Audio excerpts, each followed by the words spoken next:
आखिर कोई औरत आई थी। सैयद साहब बाहर निकलकर औरत से कुछ देर बातें करते रहे, फिर अंदर आकर दरवाज़ा बंद करके मेरे पास बैठ गए। मैंने पूछा, अर्दा शहर जिसका आपने नाम लिया है ये कहाँ पर है और यहाँ जाने के लिए मुझे कौन सी रेलगाड़ी पकड़नी होगी? सैयद साहब ने कहा, मियाँ तुम हिंदुस्तान में बिल्कुल नए नए आए हो, अब तुम्हें क्या बताऊँ कि मध्य प्रदेश कहाँ है और क्या है। भोपाल और मुंबई का नाम तो तुमने ज़रूर सुना होगा। मैंने ये नाम पाकिस्तान में अखबारों और रिसालों में पढ़े हुए थे। मैंने कहा, नाम ज़रूर सुने हैं मगर मालूम नहीं ये शहर कहाँ पर वाक़ई हैं। सैयद साहब कहने लगे, यहाँ से आदमी बम्बई जाए तो बम्बई भोपाल लाइन पर एक शहर आता है जिसका नाम हरदा है। ये ज़िला होशंगाबाद का बड़ा अहम शहर है और अनाज की बड़ी मंडी है। यहाँ पैसेंजर ट्रेन भी ठहरती है और एक्सप्रेस ट्रेन शायद थोड़ी देर के लिए रुकती है। बस तुम्हें यहीं जाना होगा। अमृतसर के तुम्हें हरदा का टिकट मिल जाएगा।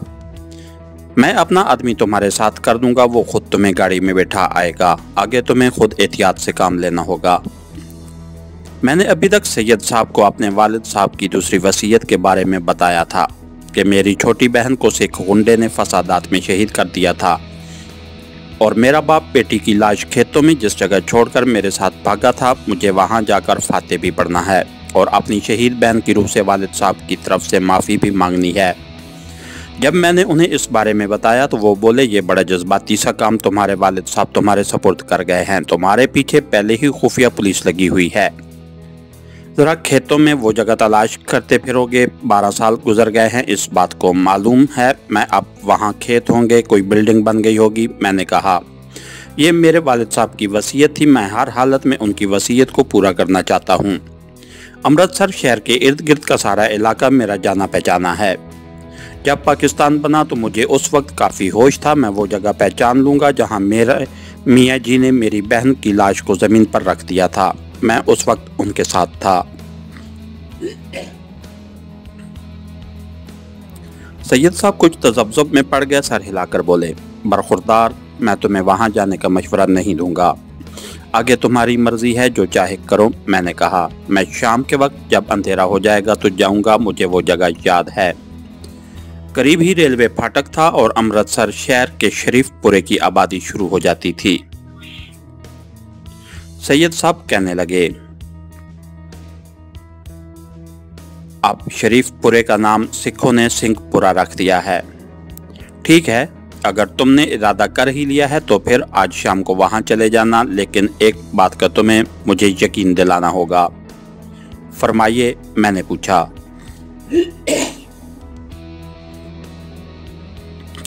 सैयद साहब ने कहा, अगर खुदा ना करे तुम्हें पुलिस ने पकड़ लिया तो पूछ-गुछ के वक्त हमारा नाम ना लेना।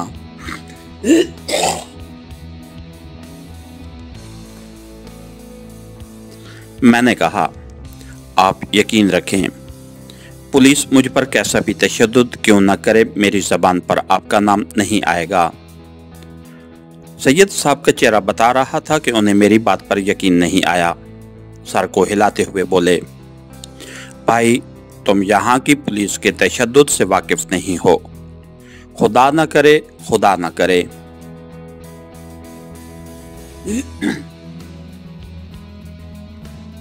और वो सर झुकाए उठकर चले गए। दोपहर तक मैं उसी कमरे में रहा। फिर सैयद साहब आ गए। कहने लगे, जितना कुछ मैंने अपने तौर पर पता कराया है उससे तो यही जाहिर होता है कि अमृतसर पुलिस को यकीन हो गया है कि तुम अमृतसर से निकल चुके हो। अब ऐसा है कि मैं चाहता हूँ ये काम तुम आज शाम ही कर लो, मगर तुम्हारा अकेले ही जाना बेहतर होगा। मैं सूरज गरूब होने तक वहीं उसी कमरे में रहा। जब सूरज डूब गया, शाम का हल्का हल्का अंधेरा फैलने लगा तो मैं सैयद साहब को बताकर मज़ार से निकल खड़ा हुआ। मैंने जीन्स और जैकेट वाले लिबास में ही था। मज़ार वाले मैदान को पार करने के बाद मैं गंदे नाले के साथ साथ चलने लगा। मुझे मालूम था कि ये नाला आगे की तरफ जाता है। इस नाले ने मुझे जीटी रोड पर पहुंचा दिया। अभी इतना अंधेरा नहीं हुआ था, सड़कों पर ट्रैफिक जारी थी। मैं जीटी रोड पर रामतलाई तक चलता गया। यहाँ से मैं बाईं जानिब रेलवे फाटक की तरफ हो गया। मेरे अंदाजे के मुताबिक कोई खुफिया पुलिस वाला मेरा ताकुब नहीं कर रहा था। रेलवे फाटक कर आकर मैंने सामने की जानिब देखा, जिधर आगे जाकर मजेठ जाने वाली रेलवे लाइन जाती थी। यहाँ खेतों की एक तकोन सी बनी हुई थी। हैरत की बात है कि यहाँ अभी तक खेत ही थे, कोई नई बस्ती नहीं बनी थी। मैं याददाश्त के सहारे इन खेतों में आ गया। चलते चलते उस मकाम पर पहुंचा जहाँ से मेरे बाप ने मुझे और मेरी छोटी बहन कलसूम का बाजू पकड़कर रेलवे लाइन पार की थी। आगे जो छोटी सी कच्ची मस्जिद हुआ करती थी वो अब वहाँ नहीं थी। अमरूदों के बाग भी वैसे के वैसे ही थे। आगे वो खेत आ गए जहाँ मेरा बाप हमें लेकर भागा था और सामने से एक घोड़सवार से घोड़ा दौड़ाता आया था और उसने मेरी बहन की गर्दन पर तलवार का वार किया था। यहाँ से मेरा बाप मेरी जख्मी बहन को उठाकर खेतों में भागता हुआ चला गया था। मैं रोता हुआ उसके साथ साथ भाग रहा था। मैं एक जगह रुक गया। मैं अपने जहन पर जोर डालकर सोचने लगा कि क्या यही वो जगह है जहाँ मेरी प्यारी बहन की लाश हम छोड़ गए थे। पूरा यकीन नहीं आ रहा था। मैं कुछ क्यास कर रहा था, कुछ अंदाज़ा लगा रहा था। शाम का अंधेरा भी गहरा हो गया था। खेतों पर रात के ओले अंधेरे की चादर सी फैलने लगी थी। अचानक मुझे चंबेली के फूलों की हल्की सी महक आई। मैंने कोई ख्याल न किया। मैंने सोचा हो सकता है इधर उधर किसी खेत में चंबेली लगी हो और ये उसके फूलों की खुशबू हवा के साथ इधर आ गई हो। मैंने दूसरे खेत में जाने के लिए कदम उठाए तो चंबेली की खुशबू तेज हो गई। बिल्कुल उस तरह लगने लगा जैसे किसी ने चंबेली के फूल मेरे चेहरे के करीब कर दिए हों। एकदम से मुझे याद आ गया कि मेरी छोटी बहन कलसूम बालों में चंबेली का तेल लगाया करती थी। मैं वहीं साकित सा हो गया। चंबेली की खुशबू पहले से ज्यादा तेज हो गई थी। मुझे ऐसा महसूस हुआ जैसे मेरी शहीद बहन की रूह मेरे पास खड़ी है। मेरी आंखों में आंसू आए। यकीनन यही वो जगह थी जहां हम कलसूम की लाश छोड़कर चले गए थे। मैंने दोनों हाथ उठाकर फातिहा पढ़ी और मेरी आंखों से आंसू बह रहे थे। मैंने बुलंद आवाज में कहा, कलसूम, मियाँ जी ने कहा था मुझे माफ़ कर देना। मैं तुम्हारी मैयत बेगौर कफन छोड़ आया था। मेरी बहन, मुझे भी माफ़ कर देना। और मैं रोते रोते वहीं खेत में बैठ गया और मिट्टी को हाथ लगाकर अपने हाथ को बार बार चूमने और अपनी शहीद बहन से माफिया मांगने लगा। मैं देर तक खेत में बैठा दोनों हाथ अपने चेहरे पर रखे रोता रहा। जब मेरा गम कुछ हल्का हुआ तो आहिस्ता आहिस्ता चलता खेत से बाहर निकल आया। उस वक्त चारों तरफ रात का अंधेरा फैल चुका था। मैंने महसूस किया कि चंबेली की खुशबू मेरे साथ साथ आ रही थी। जब मैं रेलवे फाटक पर पहुंचा तो चंबेली की खुशबू पहले से हल्की हो गई। मैं जीटी रोड पर आया तो चंबेली की खुशबू मुझसे जुदा हो गई थी। अपनी शहीद बहन को याद करके मेरी आंखों में एक बार फिर आंसू आ गए। मैंने रुककर पीछे देखा। पीछे अंधेरे में टाटियों के दरख्तों के हेवले नजर आ रहे थे। मैंने आप भर कर कहा, अलविदा मेरी बहन, अब हशर के रोज मुलाकात होगी। जिस वक्त मैं मज़ार पर वापस आया तो मज़ार की बत्तियां रोशन थीं। सैयद साहब मज़ार के बाहर एक तरफ बेचैनी से टहलते नजर आए। मुझे देखकर जल्दी से मेरे पास आए और सख्त नाराज होकर बोले, तुमने कमाल कर दिया, इतनी देर लगा दी। मैं तो सख्त परेशान हो गया था। जल्दी से पीछे क्वार्टरों वाली कोठरी में चले जाओ, तुम्हारे पीछे तो कोई नहीं लगा हुआ। मैंने कहा, मेरा नहीं ख्याल पीछे कोई लगा हो। खुदा के वास्ते जल्दी से अंदर जाओ, मैं आता हूँ। ये कहकर सैयद साहब मज़ार के अंदर चले गए। मैं दूसरी तरफ वाले दरेक के दरख्तों में से गुजरकर अगली क्वार्टर नुमा कोठरी में आ गया जिसका दरवाज़ा खुला था। थोड़ी देर बाद सैयद साहब भी आ गए। उन्होंने वास्कट की जेब से रेलगाड़ी का जर्द रंग का एक टिकट निकालकर मुझे दिया और कहने लगे, ये अमृतसर से हरदा स्टेशन तक रेलगाड़ी का टिकट है। ये 3rd क्लास का टिकट है। गाड़ी रात को 9:40 पर अमृतसर से रवाना होती है। तुम आज रात ही यहाँ से निकल जाओ, कहीं ऐसा ना हो कि तुम्हारे साथ हम भी किसी मुसीबत में फंस जाएं। मैंने टिकट लेकर जेब में रख लिया और सैयद साहब का शुक्रिया अदा किया। उन्होंने दूसरी जेब में हाथ डालकर अपना बटुआ निकाला, उसे खोला और उसमें से इंडियन करेंसी के 10-10 के 6 नोट निकालकर मुझे दिए और कहा, काश मैं इससे ज़्यादा तुम्हारे लिए कुछ कर सकता। इसे मेरी जानिब से नज़र समझ कर कबूल कर लेना। मैंने कहा, शाह जी, मेरे पास इंडियन करेंसी मौजूद है, आप सहमत ना करें। मगर सैयद साहब ने रुपए वापस लेने से इनकार कर दिया। कहने लगा, उस वक्त 7:30 बजे हैं, अभी ट्रेन में काफ़ी टाइम है। मैंने खाना मंगवाया है, खाना मेरे साथ खाकर ही जाना। मैंने पूछा कि ट्रेन हरदा स्टेशन पर किस वक्त पहुंचेगी। सैयद साहब ने कहा, यह बड़ा लंबा सफ़र है मेरे अजीज़, बस तुम डब्बे के किसी कोने में बैठ जाना। जब आज की रात और कल की रात भी ट्रेन में गुजर जाए तो किसी मुसाफिर से पूछ लेना कि भोपाल कितनी दूर है। भोपाल के बाद होशंगाबाद का स्टेशन आएगा, उसके बाद हरदा का छोटा स्टेशन आएगा, बस वहीं उतर जाना। फिर उन्होंने जेब ही से छोटी सी नोटबुक निकालकर खोली, उसमें से किसी का नाम पढ़ा और नोटबुक बंद करके जेब में रखी और मुझे कहा, हरदा जाकर एक शख्स से मिल लेना, वो मुजाहिद कमांडो कमाल शाह का ठिकाना तुम्हें बता देगा। ये आदमी दो एक बार कमाल शाह कमांडो के साथ यहाँ भी आ चुका है। उसके आगे मेरा नाम लेना, हरगिज हरगिज किसी और से कमाल शाह कमांडो का जिक्र ना करना। मैंने सैयद साहब को यकीन दिलाया कि मैं कमाल शाह का नाम किसी के आगे नहीं लूंगा। सैयद साहब कहने लगे, उस शख्स का नाम है, मगर मैं आपको उस शख्स का नाम नहीं बताऊंगा क्योंकि वो आज भी जिंदा है। मैं उसका पता भी आपको नहीं बताऊंगा जो सैयद साहब ने मुझे बताया था। इस तरह उस शख्स को नुकसान पहुंचने का शदीद खतरा लाहक हो सकता है। मैं उस शख्स का फर्जी नाम जमील रख लेता हूं। सैयद साहब ने मुझे जमील का पूरा एड्रेस भी बता दिया और कहा, दुनियावी इखलाक के एतबार से जमील की शोहरत अच्छी नहीं है। वो बदमाश टाइप आदमी है, मगर पाकिस्तान का सच्चा आशिक है और कश्मीर की जिहाद में भी हिस्सा ले चुका है। हो सकता है वो तुम्हें खुद लेकर कमांडो कमाल शाह के पास ना जाए, मगर तुम्हें उसका ठिकाना बता देगा। मैंने सैयद साहब से कहा कि मुझे जमील का नाम और पता कागज पर लिख दें। उन्होंने कहा, नहीं, तुम दुश्मन मुल्क में हो और तुम्हारे पास हरदा भोपाल वगैरह का वीज़ा नहीं है। तुम जमील का नाम पता अच्छी तरह ज़हन नशीन कर लो। मैं अपने जहन में जमील का नाम और उसका एड्रेस दोहराने लगा। मुझे सब याद हो गया। इतने में खाना आ गया। मैंने सैयद साहब के साथ खाना खाया। इतनी देर में रात के 8:45 बज गए। सैयद साहब बोले, अपना पासपोर्ट संभाल कर रखना, ये पाकिस्तानी पासपोर्ट है। अगर रास्ते में कोई पूछ भी ले तो कह देना कि मैंने दिल्ली का वीज़ा लगवाया था, मगर भोपाल की सैर करने आ गया हूँ। उससे ज़्यादा और कोई बात ना करना। अब तुम यहाँ से सीधा रेलवे स्टेशन पर चले जाओ। बम्बई जाने वाली गाड़ी यहीं से तैयार होती है। कुली से पूछ लेना, ये ट्रेन किसी न किसी प्लेटफार्म पर एक तरफ खड़ी होगी। मुसाफिर भी बैठे होंगे। तुम भी थर्ड क्लास के डब्बे में किसी कोने में दुबक कर बैठ जाना और ज़्यादा बाहर न फिरना। फिर उन्होंने मुझसे पूछा कि क्या मुझे अमृतसर स्टेशन का रास्ता मालूम है। मैंने कहा, जी हाँ, जब मैं छठी जमात में पढ़ता था तो अपने वालिद के साथ यहीं से गाड़ी में बैठकर लाहौर जाया करता था। बस ठीक है, लो फिर खुदा हाफिज। मैं पहले निकल जाता हूँ। तुम कोठरी से निकलकर पिछली तरफ से ग्राउंड पार करके सीढ़ियों वाले पुल की तरफ चले जाना। सैयद साहब ने मुझे गले लगाया, फिर मुसाफे किया और खुदा हाफिज कहकर बाहर निकल गए। उनके जाने के 2 मिनट बाद मैं भी कोठरी से निकलकर मज़ार के पीछे जो दरख्त थे उनके दरमियान से होता हुआ ग्राउंड में आ गया। ग्राउंड के आगे रेलवे लाइन की ऊंची दीवार थी। जरा आगे सीढ़ियों वाला पुल था जो रेलवे यार्ड के ऊपर बना हुआ था। ये सारे रास्ते मेरे जाने पहचाने थे।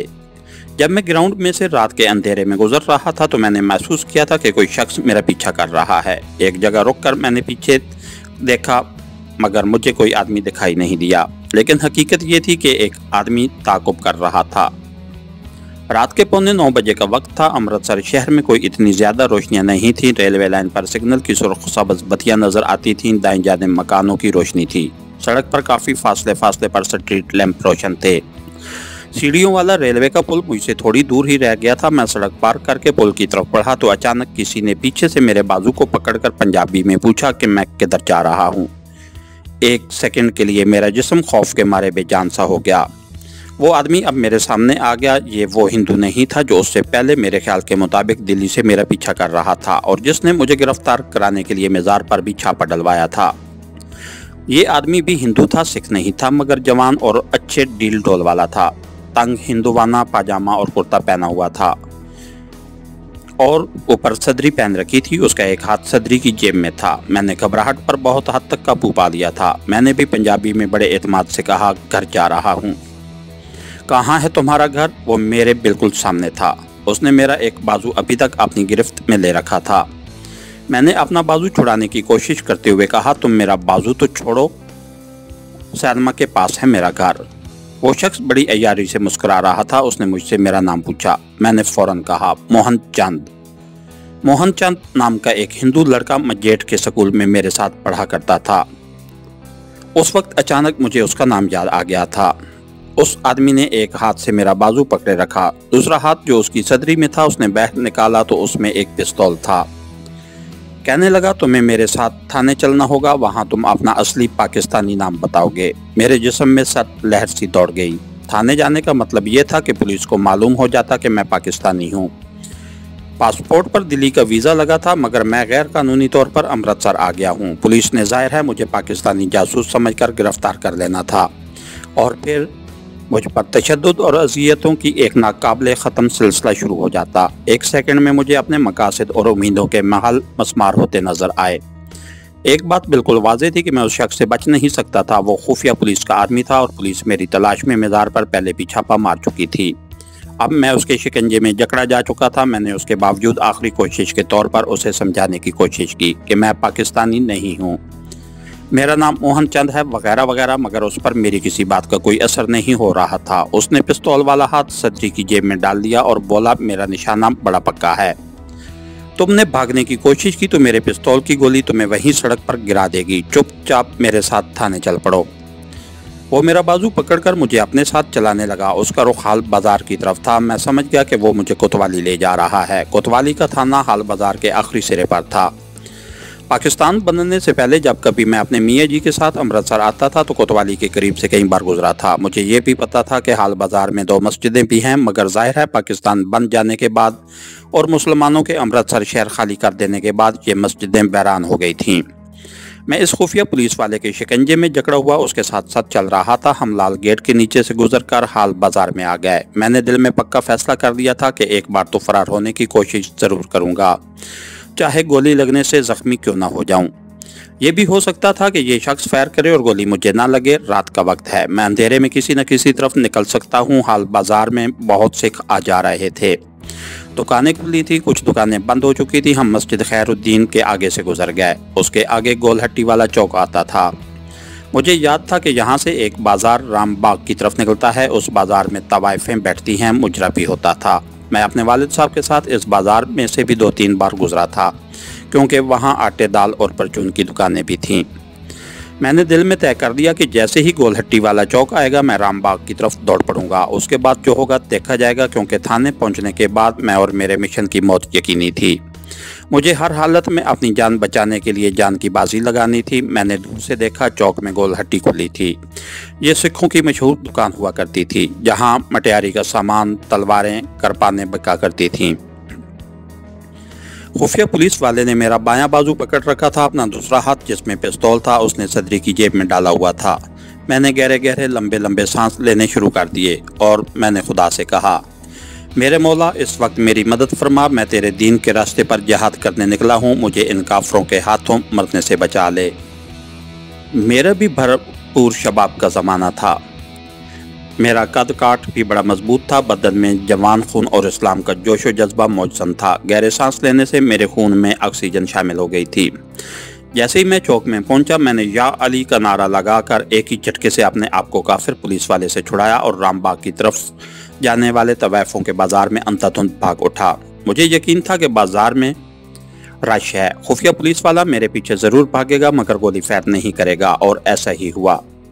मेरे पीछे कोई फायर न हुआ। शोर जरूर उठा, पकड़ लो पाकिस्तानी जासूस को, पकड़ लो। खुफिया पुलिस वाला चिल्लाता हुआ मेरे पीछे भाग रहा था, मगर मेरे अंदर कोई ऐसी ताकत आ गई थी कि 1-2 आदमियों ने मुझे पकड़ने की कोशिश भी की, मगर मैं उन्हें गिराकर आगे निकल गया। लेकिन ये बात मैं जानता था कि जहां सारा शहर मेरा मुखालिफ हो, वहां ज़्यादा देर तक मैं भाग नहीं सकता।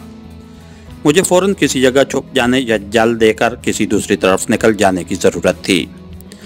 ये बाजार अगरचे मेरा देखा वाला था, मगर मैं उसकी गलियों की भूल भलियों से वाकिफ ना था। मुझे बाएं जानिब एक गली नजर आई। मैं गली में घुस गया। गली आगे जाकर मुड़ गई। मैं भी भागता भागता उसी तरफ घूम गया। मेरे पीछे मुझे लोगों के कदमों की आवाज़ दूर होती महसूस हुई। शायद किसी ने लोगों के हजूम में मुझे गली में मुड़ते नहीं देखा था। गली में अंधेरा अंधेरा सा था, बिजली का कोई खंबा नहीं था, मगर मेरी बदकिस्मती की जैसे ही भागता भागता मैं ज़रा आगे गया तो मालूम हुआ कि गली आगे जाकर बंद हो गई है।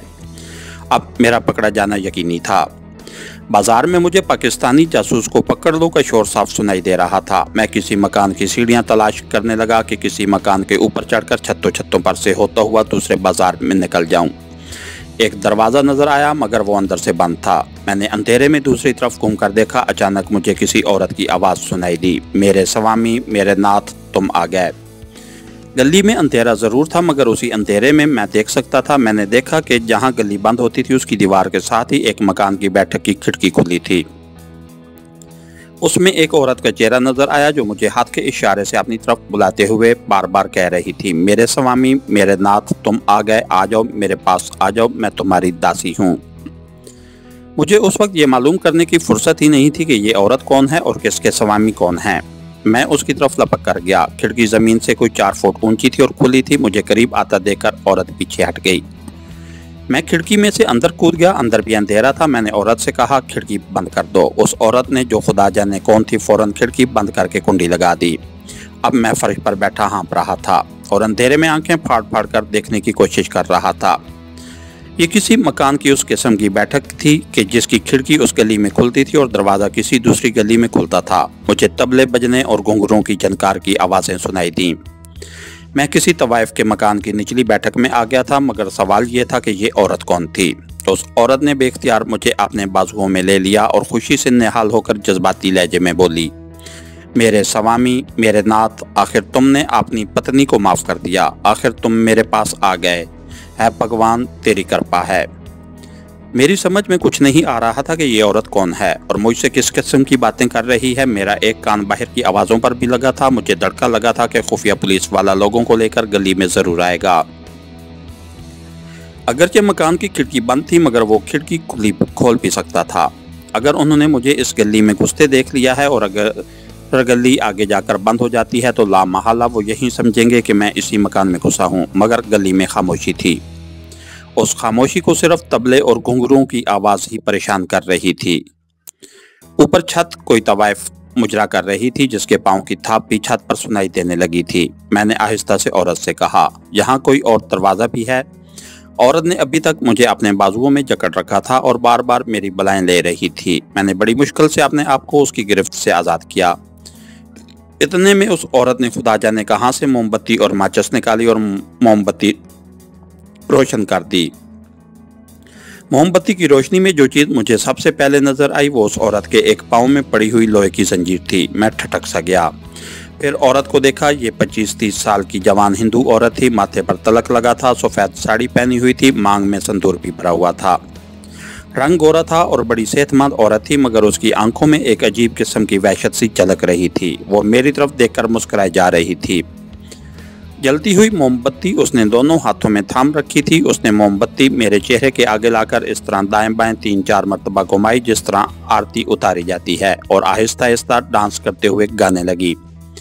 वो धीमी आवाज़ में कोई भजन गा रही थी जिसके ये बोल मुझे आज भी याद रह गए हैं। मैं तेरी दासी जन्म जन्म की, कृपा कर अपना लो।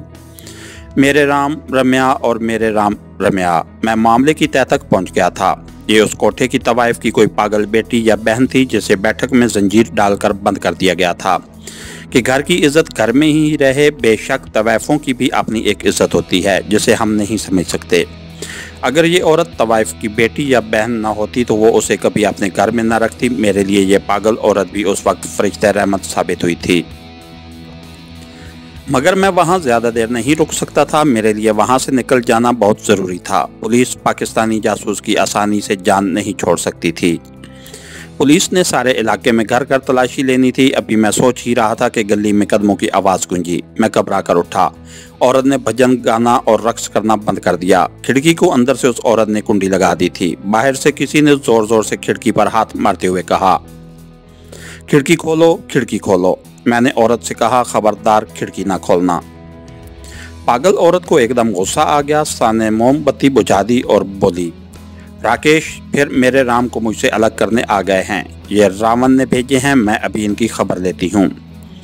वो लपक कर खिड़की की तरफ गई। खिड़की की कुंडी उतारकर खिड़की खोली, बाहर मुंह निकाला और बाहर जो लोग भी खड़े थे उनको ऐसी ऐसी फाहिश गालियाँ देने लगी कि मैं हक्का बक्का होकर रह गया कि औरत जो अभी मेरा भाई या तुलसी दास का भजन गा रही थी इतनी फाश गालियां कैसे देने लगी है। बाहर ही से किसी ने पुकार कर कहा, ओए यार, ये तो रूपा कंजरी की पागल बेटी है। और वो लोग वापस चले गए। पागल औरत उस वक्त तक खिड़की से मुंह बाहर निकाले उन्हें गालियां देती रही जब तक कि वो लोग गली से बाहर नहीं निकल गए। फिर उसने खिड़की बंद करके कुंडी लगा दी और साड़ी की जेब में से माचिस निकालकर मोमबत्ती रोशन कर ली। खिड़की की सिल पर रख दी और मेरे आगे हाथ बांधकर दो जानू होकर बैठ गई। वो आगे पीछे आहिस्ता आहिस्ता हिल रही थी और बोले जा रही थी, मेरे राम रम्या, मेरे कृष्ण कहनिया, अब अपनी दासी को छोड़कर न जाना। उसके साथ ही वो एक खास तर्ज के साथ एक बार फिर आहिस्ता आहिस्ता भजन गाने लगी। मेरे तो राम रम्या प्रभु जी, मेरे तो गिरधर गोपाल, वो सिराना कोई रे, मैं तेरी दासी जन्म जन्म की। इस औरत के पाँव में जो पतली सी लोहे की जंजीर पड़ी थी, उसका एक सिरा फर्श में खूंटी गाड़कर उसके साथ बंधा हुआ था। मैंने मोमबत्ती की रोशनी में कमरे का जायजा लिया। कोने में एक चारपाई बिछी थी जिस पर मैला कुचैला सा बिस्तर लगा हुआ था। एक अजीब सी बू कमरे की फिजा में फैली हुई थी।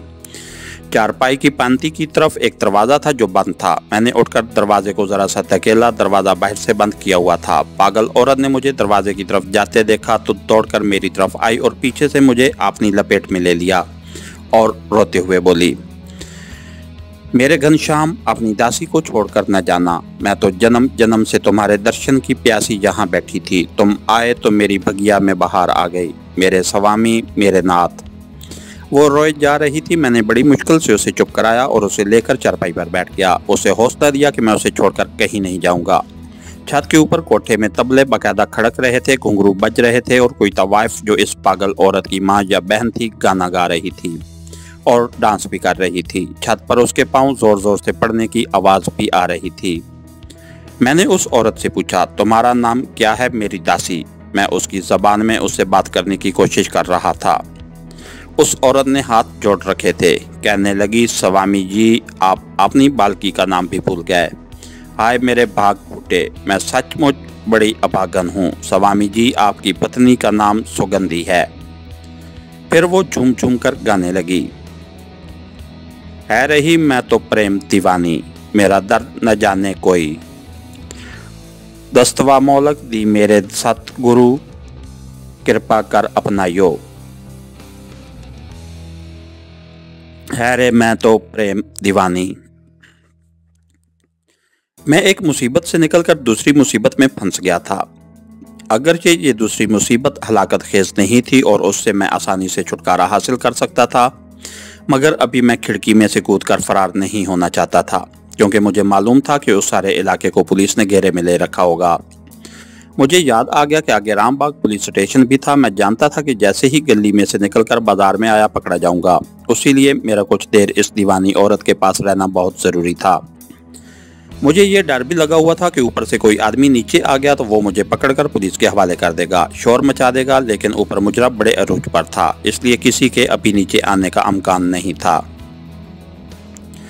मुश्किल ये थी कि इस नीम दीवानी औरत से मुझे अपने सवाल के जवाब की तवक्को नहीं थी। मैं उससे पूछता कुछ था और वो कुछ और ही जवाब दे देती थी, या फिर हाथ बांधकर भजन गाने लगती थी। मैंने उसे पूछा, ये जो दरवाज़ा है ये बाहर कहाँ खुलता है? एकदम से जैसे वो अपनी अकल में वापस आ गई। कहने लगी, बाहर गली में खुलता है स्वामी जी। मैंने जल्दी से पूछा, दरवाज़ा बाहर से किसने बंद किया है? ये कौन आकर खोलता है? उसी होशमंदी के मूड में उसने जवाब दिया, मेरी बड़ी दीदी आधी रात के बाद जब मुजरा ख़त्म हो जाता है तो आकर खोलती है, मुझे दूध और पेड़े खिलाती है, फिर चली जाती है। इस वक्त वो होशमंदी के मूड में थी। मैं जल्दी जल्दी उससे अपने मतलब की मालूमात हासिल कर लेना चाहता था। मैंने पूछा, ऊपर और कौन कौन रहता है?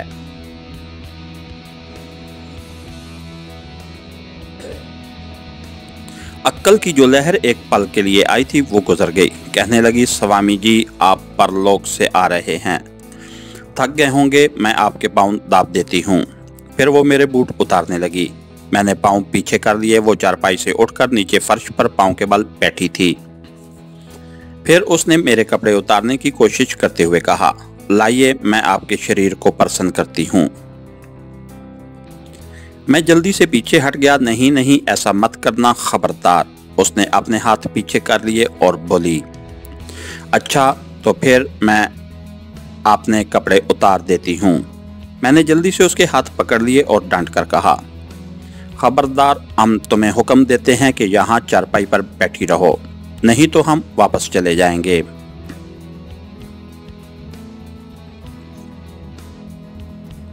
वो रोने लगी, दोनों हाथ जोड़कर बोली, भगवान के लिए मुझे छोड़कर ना जाना मेरे स्वामी, आप जैसा कहोगे मैं वैसे ही करूंगी। मैं अपनी साड़ी नहीं उतारती। और वो वहीं फर्श पर चौकड़ी मारकर बैठ गई और आंखें बंद करके झूमने और धीमी आवाज में भजन गाने लगी। ऊपर मुजरे की धम्मा चौकड़ी मची हुई थी और तबले की थाप और घुंघरूओं की कटी कटी आवाजें आ रही थीं। सिर्फ नाचने वाली के कदमों की ताप छत पर पड़ती थी, जोर से सुनाई दे रही थी। मैं सोचने लगा कि कहाँ मैं रेलगाड़ी में बैठकर भोपाल की तरफ जा रहा था और कहाँ इस जगह आकर फंस गया हूँ। वक्ती तौर पर इस पागल औरत के पास आकर मैं पुलिस से जरूर बच गया था, मगर अभी खतरे की तलवार मेरे सर पर लटक रही थी।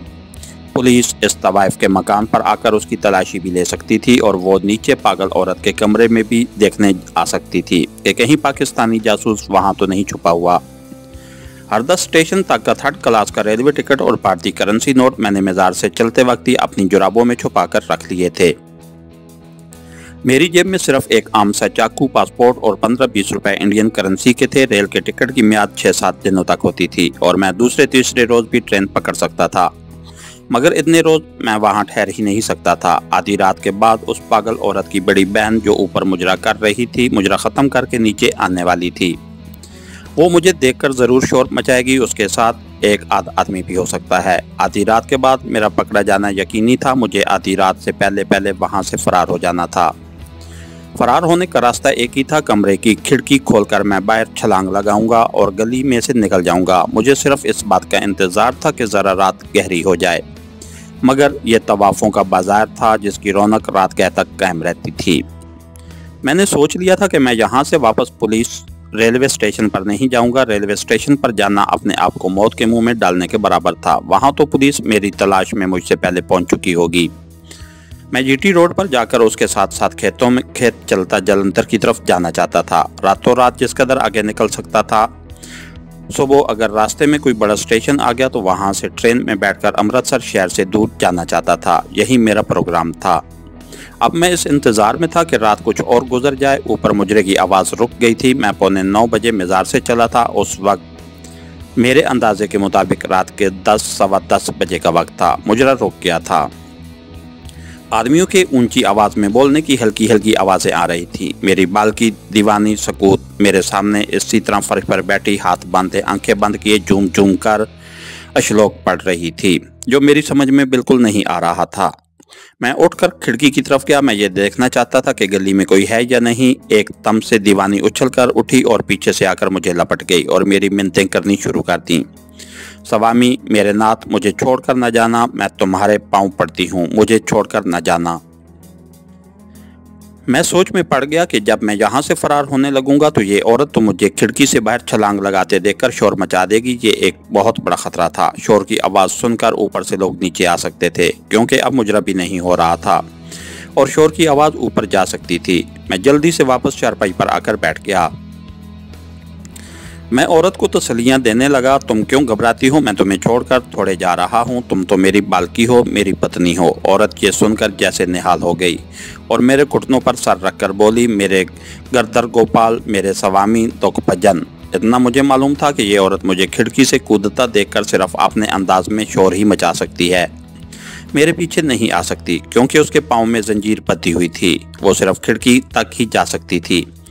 मैं कुछ वक्त और वहां गुजारना चाहता था। रात जरा ज्यादा गुजर जाए। ऊपर छत पर एक बार फिर तबले खड़कने, घुंघरू बजने लगे। मुजरा फिर शुरू हो गया था। इस मुजरे के दौरान ही वहां से भागना था। मुजरे के शोर में ऊपर वाले इस औरत के शोर मचाने की आवाज नहीं सुन सकते थे और गली बिल्कुल खाली थी। गली में किसी मकान का दरवाजा नहीं था। ये एक ऐसी गली थी जिसमें सारे मकानों के पिछवाड़े लगते थे। जब मेरे अंदाजे के मुताबिक रात इतनी गुजर गई कि मुझे वहां से निकल जाना चाहिए, मैं भागने के लिए तैयार हो गया। दीवानी औरत अभी तक मेरे घुटनों पर सर रखे बैठी थी। खुदा जाने वो मुंह ही मुंह में क्या अल्लाह बला पढ़ रही थी। मोमबत्ती उस खिड़की की सिल पर लगी हुई थी जिसको खोलकर मुझे गली में कूदना था। मैंने बड़े प्यार से औरत के सर पर हाथ फेरा और कहा, मुझे पानी पिलाओ, प्यास लगी है। चारपाई के पास एक सराही रखी हुई थी जिसके ऊपर गिलास औंधा पड़ा था। बेचारी औरत ये सुनकर जल्दी से उठी और सराही के पास जाकर गिलास में पानी डालने लगी। बस यही वो लम्हा था जिसका मुझे इंतजार था। मैं जल्दी से उठा, लपक कर खिड़की की तरफ गया, खिड़की की कुंडी खोली और दूसरे लम्हे में अंधेरी गली में था। मुझे आपने ऊपर दीवानी औरत के रोने की आवाज़ सुनाई दी। वो मेरे स्वामी कहकर मुझे बुलाए जा रही थी। ये आवाज़ तबले और घुंघरूओं के शोर में दब कर रह गई और मैं गली में से गुजरकर बाजार में आ गया। गली में मैं दौड़ता हुआ आया था। बाजार में आते ही मैं आहिस्ता आहिस्ता चलने लगा। बाजार में पहले जितना रश नहीं था, सिवाय पान सिगरेट की दुकानों के बाकी सारी दुकानें बंद थीं। तमाशबीन गली में गले में हाथ डाले इधर उधर मंडलाते फिर रहे थे। मैं बंद दुकानों के साथ साथ चलता रामबाग वाले चौक की तरफ चल पड़ा। चौक में रौनक ज्यादा थी। वहाँ एक शराबी ने हड़बोंग मचा रखा था। लोग उसके गिर्द जमा थे। मुझे मौका मिल गया। मैंने देख लिया था कि वहाँ पुलिस का सिपाही कोई नहीं था। चौक की बाएं जानिब रामबाग का पुलिस स्टेशन था। मैं उस तरफ जाने की बजाय सामने वाली गली में घुस गया। ये गली बाद औरतों वाले बाजार की तरफ निकल जाती थी। इन रास्तों से मैं अच्छी तरह वाकिफ था। मकार वाला बाजार खाली पड़ा था। यहाँ से मैं पाथी ग्राउंड में दाखिल होकर आगे जीटी रोड पर आ गया। मेरे बाएं जानिब शरीफपुरा की आबादी थी, जो पाकिस्तान बनने से पहले मुसलमानों का गढ़ हुआ करती थी। अब उसका नाम सैयद साहब के बयान के मुताबिक सिंहपुरा रख दिया गया था। जीटी रोड पर से मैं दूसरी जानिब खेतों में उतर गया और अल्लाह का नाम लेकर चल पड़ा। रात का वक्त था। सड़क पर से कभी कभी कोई ट्रक या तांगा गुजर जाता था। खेत सुनसान थे। चारों तरफ रात के अंधेरे ने चादर तान रखी थी। मैं रामतलाई से भी आगे निकल गया। फिर बाईं जानिब मकबूलपुरे वाली बस्ती आई और वो भी गुजर गई। उसके बाद बिजली वाली नहर का पुल आ गया। मैंने अच्छी तरह चारों तरफ देखभाल कर पुल अबूर किया। अब मैं गैर आबाद इलाके में दाखिल हो चुका था। खेतों की बजाय अब मैं सड़क के किनारे टहनियों के दरख्तों के नीचे से होकर चलने लगा था। दूर से किसी ट्रक या बस की रोशनी नजर आती तो मैं खेत में छुप जाता। इस तरह मैंने काफ़ी फासला तय कर लिया। मेरे बदन में जवानी का खून था। थकावट बिल्कुल महसूस नहीं हो रही थी, लेकिन रात भर पैदल चलना भी ठीक नहीं था। मैंने सोचा मुझे रेलवे लाइन के साथ साथ चलना चाहिए, ताकि अगर किसी स्टेशन पर जालंधर की तरफ जाने वाली कोई गाड़ी नजर आए तो उसमें सवार हो जाऊं। रेलगाड़ी का टिकट मेरे पास ही था। मुझे ये मालूम नहीं था कि रेलवे लाइन किस तरफ है। मैं जीटी रोड से हटकर खेतों में आ गया। फसल ऊंची नहीं थी। मुझे किसी सिग्नल की बत्ती की तलाश थी। मैं खेतों में चलता रहा। कोई आधा घंटा चलने के बाद मुझे दूर रेलवे सिग्नल की सुर्ख बत्ती नजर आई। मैं उस तरफ चलने लगा। वहां से रेलवे लाइन ज्यादा दूर नहीं थी। रेल की पटरी जमीन से ऊंची थी। मैं रेलवे लाइन के साथ साथ चलने लगा। कुछ अंदाजा नहीं कि मैं कितनी दूर तक चला हूँगा। मुझे थकावट महसूस होने लगी। जिस्म पसीने में शराबूर हो गया था। कोई स्टेशन भी नहीं आया था। मैं सांस लेने की खातिर रेलवे लाइन के पास बैठकर पीछे से रेल के इंजन की सीटी की आवाज़ आई। मैंने मुड़कर देखा। दूर इंजन की लाइट चमक रही थी। मैं लाइन से नीचे उतर गया। थोड़ी देर बाद रेलगाड़ी शोर मचाती गुजर गई। जब तक ट्रेन की पिछली लाल बत्ती मेरी निगाहों से ओझल नहीं हो गई, मैं उसे देखता रहा। मैं इस गाड़ी को नहीं पकड़ सकता था। ये भी मालूम नहीं था कि अगला स्टेशन कितनी दूर है। जब थकावट कुछ दूर हुई तो मैं उठकर लाइन के साथ साथ चल पड़ा। ये इत्मीनान जरूर था कि मैं अमृतसर पुलिस के जंगल से निकल आया था। रात बड़ी खामोश थी। तारे चमक रहे थे। रास्ते में एक बड़ी नहर का पुल आया। मैंने लाइन के दरमियान से संभल कर पांव रखते हुए पुल अबूर किया। दूर खेतों में किसी गांव की 2 बत्तियां जलती नजर आईं। फिर ये गांव भी गुजर गया। मैं चलते चलते वाकई थक गया था। मैंने सोचा कि कोई महफूज सी जगह देखकर बाकी रात वहां आराम करना चाहिए। जब सुबह हो तो उस रोशनी में सफर करना चाहिए। अंधेरे में सिवाय खेतों पर फैली हुई धुंधली सी तारीकी के और कुछ नजर नहीं आ रहा था। मैं एक जगह थक कर बैठ गया। मेरी आंखें अब अंधेरे की आदी हो चुकी थीं। मैंने देखा कि रेलवे लाइन के निशेब में एक चबूतरा सा बना हुआ है। मैं ढलान से उतरकर वहां आ गया। ये चबूतरा पक्की ईंटों का बना हुआ था और छोटा सा था। पता नहीं ये किसने बनवाया हुआ था। बहरहाल रात बसर करने के लिए ये अच्छी जगह थी। पंजाब में मार्च के दिनों में रातें खुश्क होती हैं।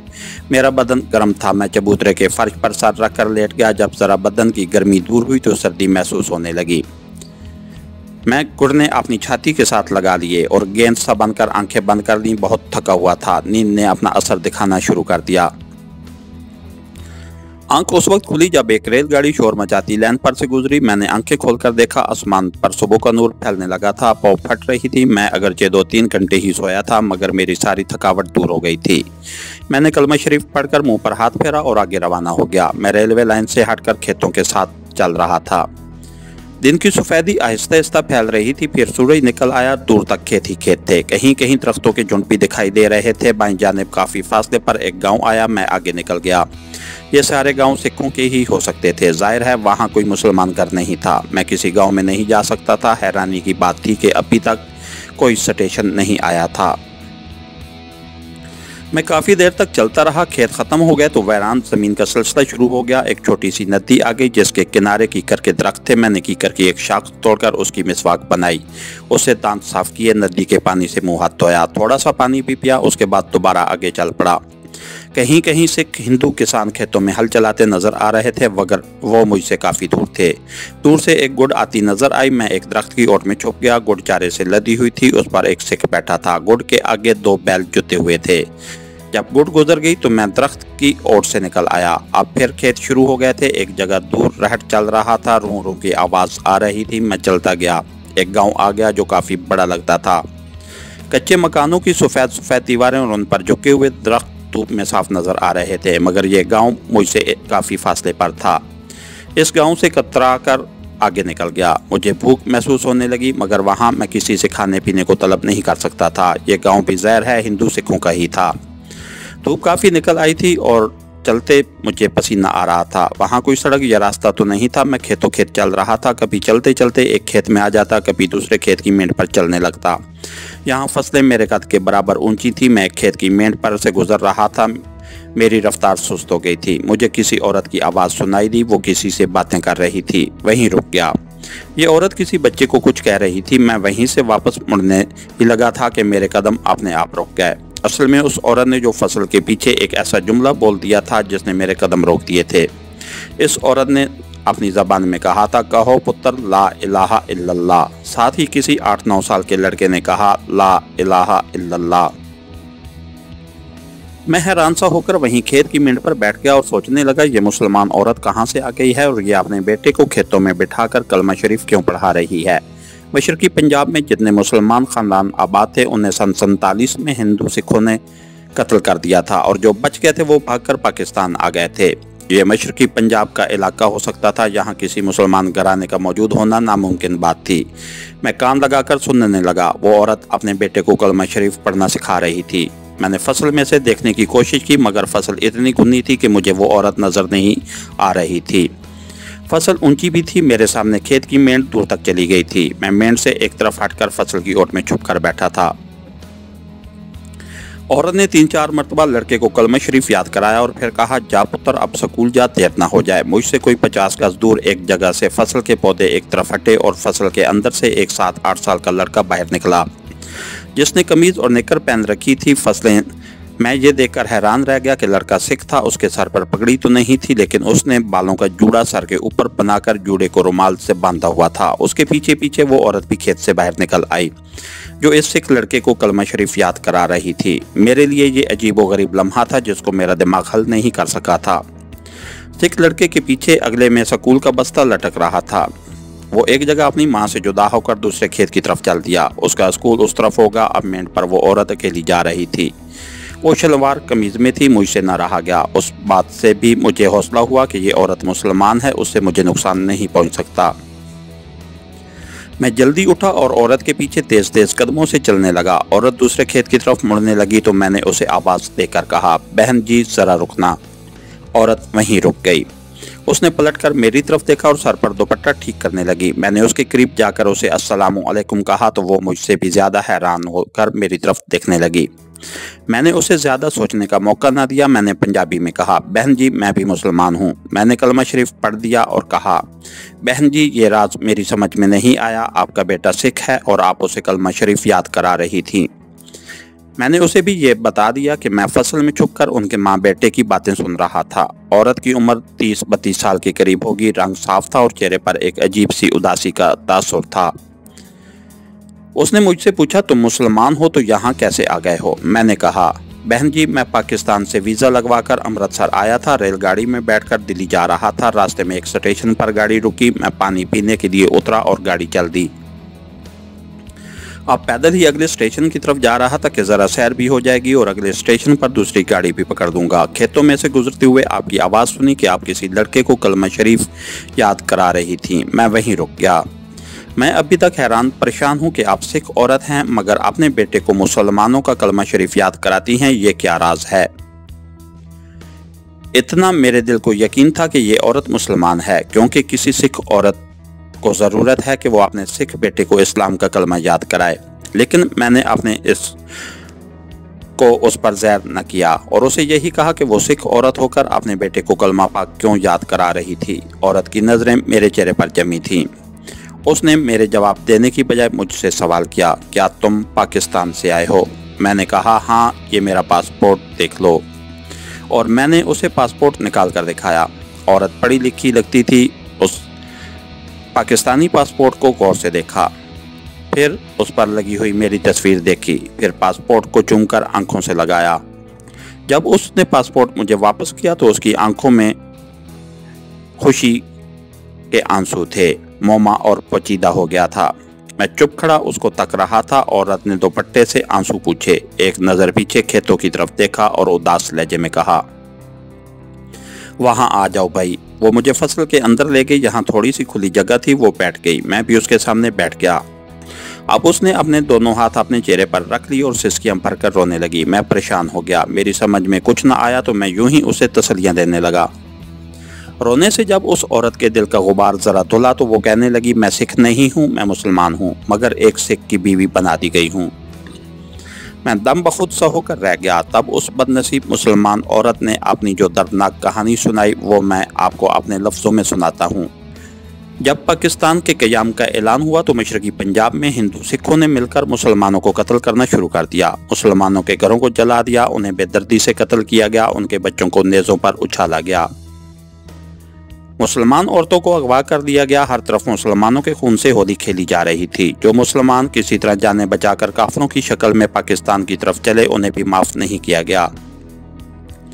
पाकिस्तान की सरहद तक पहुंचते पहुंचते जगह जगह सिखों ने उन पर हमला किया। नौजवान लड़कियों को उठाकर ले गए। उस औरत का नाम रज़िया बानो था। वो बताती है कि उनका घर करतारपुरा के कस्बे में था। जब फसादात शुरू हुए तो उस वक्त रज़िया बानो की उम्र 16-17 साल की थी। उसके 2 छोटे भाई भी थे, एक माँ थी, बाप था। सिखों ने कस्बे के मुसलमानों पर अचानक हमला कर दिया। रज़िया बानो का बाप अपनी बीवी और बच्चों को लेकर घर से भागा। सिखों ने उसका पीछा किया। रज़िया बानो का बयान है कि सिखों ने उसके सामने उसके माँ बाप और 2 छोटे भाइयों को करपान ने मार कर शहीद कर दिया। वो बेहोश हो गई। जब उसे होश आया तो वो एक सिख के घर में थी। ये सिख उसे अगवा करके अपने साथ ले आया था। पहले तो 1 साल तक उसने रज़िया को वैसे ही घर में डाल रखा, फिर उससे सिखों के रवाज के मुताबिक शादी कर ली। रज़िया के 3 बच्चे पैदा हुए जो 2-2, 4-4 साल की उम्र तक पहुंचकर मर गए। फिर ये लड़का पैदा हुआ जिसका नाम बाप ने बसंत सिंह रखा। रज़िया बानो ने बताया कि मेरे साथ किस्मत ने जो कुछ करना था वो हो गया था, मगर मैं चाहती कि मेरा बच्चा सिख न बने, वो मुसलमान बनकर ज़िंदगी गुजारे। चुनांचे उसने अपने सिख खामद से छुपकर उसे नमाज पढ़नी और कलमा शरीफ पढ़ना भी सिखा दिया था। रज़िया कह रही थी, मैंने अपने सिख बेटे का खुफिया नाम गुलाम अली रखा है।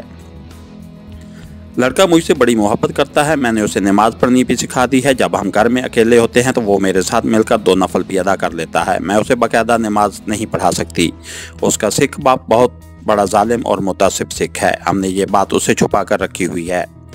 मेरे बेटे ने कलमा शरीफ के अलावा अलहम्द शरीफ भी मुझसे सीखकर ज़बानी याद कर रखी है, मगर मैं हर रोज़ जब वो स्कूल जाता है तो उसके साथ यहाँ तक आती हूँ और रास्ते में उसे कलमा शरीफ याद कराती रहती हूँ। मेरा बेटा अंदर से पूरा मुसलमान बन चुका है। अब मेरी ज़िंदगी की सिर्फ एक ही ख्वाहिश है कि किसी तरह अपने बेटे को लेकर पाकिस्तान जाऊँ और फिर वहाँ से कभी वापस ना आऊँ, मगर मेरा खामद मुझे पाकिस्तान का नाम तक नहीं लेने देता। फिर उसने हिंदू सिख औरतों की तरह मेरे आगे हाथ जोड़ते हुए कहा, भाई मेरे बेटे को किसी तरह पाकिस्तान पहुंचा दो, मैं तुम्हारा एहसान सारी जिंदगी नहीं भूलूंगी। मैं इस मुसलमान औरत की अलमनाक दास्तान सुनकर सकते में आ गया था। मेरे सामने एक ऐसी मजलूम औरत हाथ जोड़े बैठी थी जिसने अपने माँ बाप भाइयों को ही नहीं अपनी इज्जत को भी पाकिस्तान पर कुर्बान कर दिया था। यह सन 47 में मशरकी पंजाब में सिखों के हाथों अगवाशुदा एक मुसलमान औरत का अलमिया नहीं था, बल्कि ऐसी हज़ारों लाखों मुसलमान औरतों का अलमिया था जो न जाने भारत के देश में काफरों के देश कहाँ कहाँ कैसी कैसी जिल्लत की जिंदगियाँ बसर कर रही थीं या मर खप गई थीं। मैं कौम की इन बदनसीब बेटियों की तस्वीर पाकिस्तान की नई नस्ल के नौजवानों को दिखाना चाहता हूँ जो VCR पर भारतीय फिल्मों के गाने लगाकर रक्स करते हैं।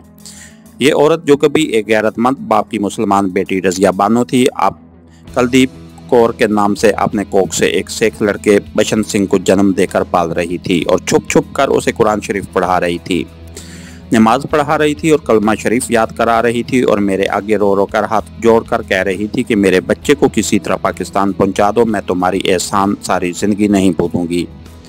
मैंने अपने हाथ से रज़िया बानो के हाथ नीचे कर दिए और कहा, मेरी बहन, अगर ये बात मेरे इख्तियार में होती तो मैं अभी तुम्हें और तुम्हारे बेटे को यहाँ से निकाल कर पाकिस्तान ले जाता। मगर मेरी बहन, यकीन करना मैं मजबूर हूँ। ख्वाहिश के बावजूद ऐसा नहीं कर सकता, लेकिन इस बात का तुमसे वादा करता हूँ कि अगर कभी ऐसा वक्त आया तो मैं तुम्हारे पास आऊँगा और तुम्हारे साथ तुम्हारे बच्चे को भी पाकिस्तान पहुँचा दूँगा। मुझे माफ़ कर देना मेरी बहन।